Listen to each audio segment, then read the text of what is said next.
যদি মনে করেন 60 থেকে 70 থাকে তাহলে আগে ধরতে হবে কি ব্রেক, আগে ব্রেক ধরে তারপর গতি কমাইতে হবে, গতি কমাবেন, তারপর হচ্ছে ক্লাচ ধরতে হবে। আর যদি মনে করেন আপনি গাড়ি এখন 70-80 আছে, আপনি ক্লাচও চাপ দিয়ে রাখছেন, ব্রেকও চাপ দিয়ে রাখছেন, সেই ক্ষেত্রে যত আপনি ক্লাচ বেশি চাপবেন ওই ক্ষেত্রে কিন্তু আপনার গাড়ির যে ক্লাচ প্লেট আছে, যা গিয়ার বক্সের সাথে ইঞ্জিনের সাথে মাঝখানে বসানো থাকে, যেটা সাহায্যে গিয়ারটা শিফট হয়, ওইটা কিন্তু খাইয়ে দেবো। খাইয়ে গেলে ওই যে ভিতরে দাঁত আছে, দাঁত খাইয়ে গেলে কিন্তু আপনি আর গিয়ার কি অ্যাডজাস্ট হবে না, বা হয়তোবা পড়বে না, হয়তোবা আওয়াজ করবে।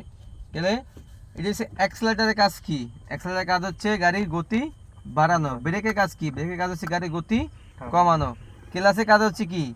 ক্লাচে হচ্ছে যেমন গিয়ার, ক্লাচ ধরে গিয়ার ফেলাইবেন বা যখনই শিফট করেন ক্লাচ ধরতে হইব, যখনই ক্লাচ ব্রেক ধরবেন রানিং অবস্থায় আগে ক্লাচ, তারপর হচ্ছে ব্রেক। তা আগে যদি ক্লাচ ধরেন সেক্ষেত্রে কি গাড়ির স্টার্টার বন্ধ হইল না।